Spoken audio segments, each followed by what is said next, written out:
Welcome back, everyone, to SeeingEagles.com. We're now joined by Carson-Newman Senior, Nikki James, who had 12 points on Senior Day. And first of all, Nikki, how'd it feel to go through all the Senior Day, getting the win against Wingate? It felt good just coming out our last home game. We finally got a win at home after going however many losses at home here recently, and so it was a good way to end the regular season, and especially on senior night. So it was a good win.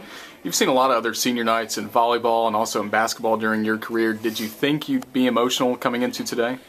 I try to block all that out and just focus on the game because I don't want to get emotionally upset or any of that stuff. So I just focus on the game and just save all that for later. We talked with Coach Mincy before the game, and he said right now you're playing some of the best basketball you've ever played in your career. Now 6 games in a row you've gotten in double digits. What's been working for you? I guess I'm getting more confidence from the players and more from myself, and I'm more comfortable with the ball now. And I mean, coming out of high school is when I first started playing, and I took a few years off in college, so just getting back into the groove of things really and just going from there.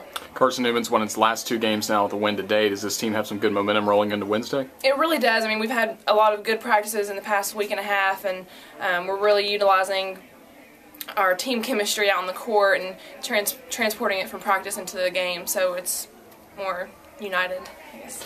Because that's such a slow start in this one. There's 2 points maybe for the first 10 minutes.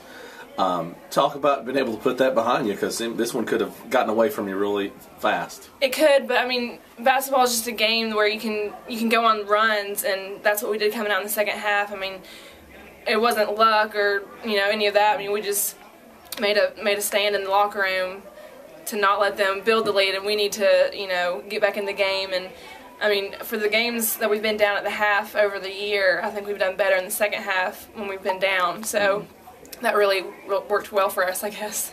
Well, you reversed it. I'm not sure the exact stats, but I know that they didn't even hit 30 after being in the half and 26 for a while.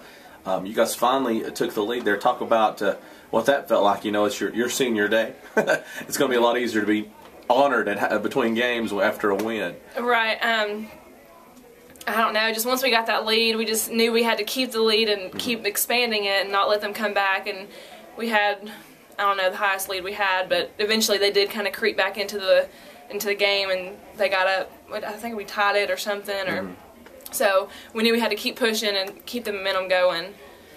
Over the losing streak, the last few minutes of the games where things would get away from you guys. You might even have a lead in the last 3-4 minutes and lose it there and at the end. Talk about putting that behind you and really powering through and finishing this one the way you needed to. Well, we have charts in the locker room of all the games that we had a lead with 10 minutes to go and 7 minutes to go, and all the mistakes we made were fouls, turnovers, and missed layups, and then missed free throws. So we really focus on that and trying to eliminate and limit all of those within that 5-minute stretch or 7-minute stretch or whatever it is. So that was a big help for us too, just focusing on those.